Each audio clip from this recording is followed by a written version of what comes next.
deluge and devastation. These are the scenes in Pakistan as of now. The country is grappling with nature's fury. Now, according to reports coming in from Islamabad, the death toll from floods has reached over 1,300 and about 5,600 have been injured in flood-related incidents. Over 870,000 livestock have been lost so far, and more than 1 million houses have either been damaged or completely destroyed.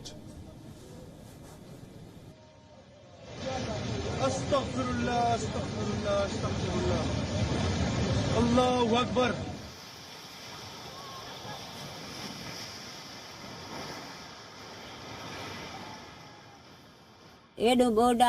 Rain and flood together struck us at the same time. I had to save my children. I ran with the children, but where could I go? My house has collapsed. I'm now on the road with my children. We don't have a roof over our heads.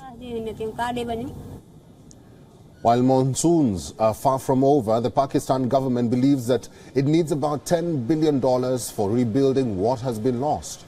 In the latest, the Swat River has burst its banks. Bridges and road infrastructure in northwestern Pakistan have been washed away.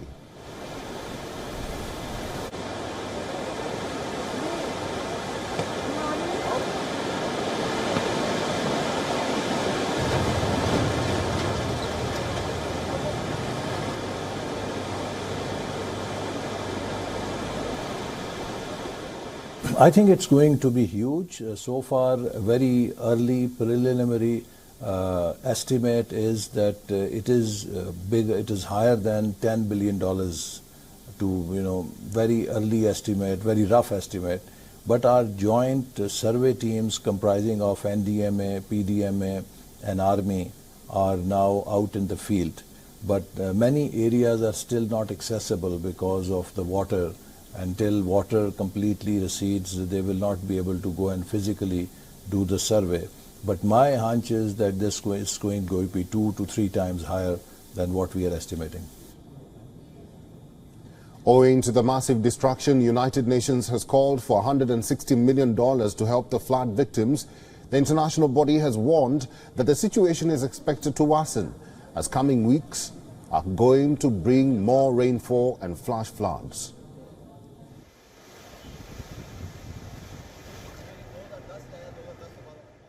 The government of Pakistan has asked for the international community's help. Let us work together to respond quickly and collaboratively to this colossal crisis. Let us all step up in solidarity and support to the people of Pakistan in their hour of need. Let's stop sleepwalking towards the destruction of our planet by climate change. Today, it is Pakistan. Tomorrow, it could be your country. Calling the floods a crisis of unimaginable proportions, Pakistan's climate change minister said that 1/3 of the country is currently underwater, and as many as 72 districts of the country are calamity hit, which means that 1 out of every 7 Pakistanis has been affected. But really there's no more absorptive capacity. Already the rivers are raging. 2 provinces are almost entirely inundated. They look like the ocean. When we send in water pumps, they say, where do we pump the water? It's all one big ocean. There's no dry land to pump the water into. So it's become a crisis of unimaginable proportions. The Kabul River has swelled and swept away a large bridge overnight. This has further cut off some districts from road access. Tens of thousands of people were forced to flee their homes in Khyber Pakhtunkhwa.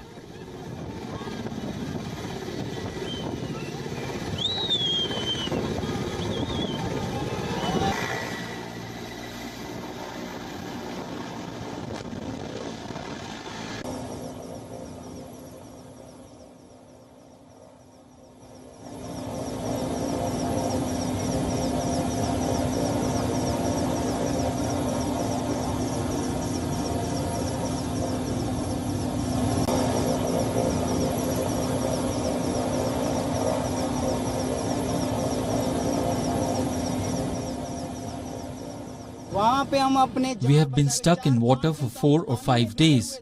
We have struggled to survive. We got out of the mess on our own. We walked for days.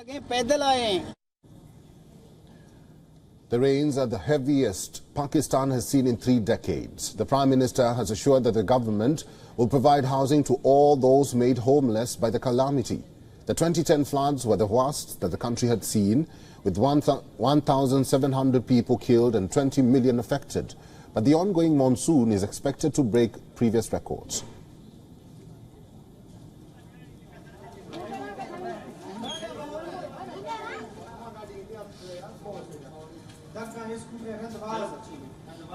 WION is now available in your country. Download the app now and get all the news on the move.